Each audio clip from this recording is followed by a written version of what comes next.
এক জীবনে সবার কাছে ভালো হতে পারবে না, চেষ্টাও করো না কখনো সবার কাছে ভালো হওয়ার জন্য, কারণ সবার কাছে ভালো হতেই হবে এমন মাথার দিব্যি কেউ তোমায় দেয়নি।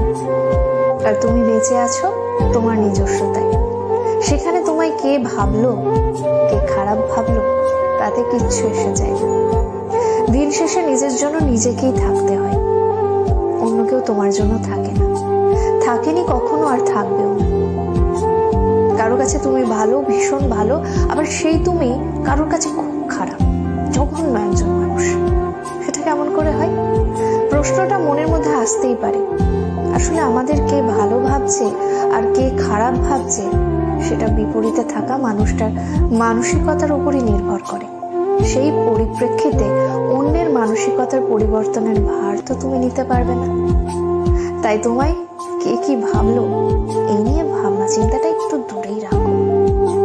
খেয়াল করে দেখলেই বুঝতে পারবে তোমার কথা বলার ধরনে তোমায় কেউ বলবে বাহ বেশ মিষ্টি ভাষী, আবার কেউ বলবে কি ন্যাকারে বাবা। আবার কখনো তুমি যদি স্পষ্টবাদী হও, কেউ তোমায় বলবে প্রতিবাদী, কেউ বলবে ঠোঁট কাটা। আসলে পুরোটাই যে ভাবছে তার উপরই নির্ভর করে। এতে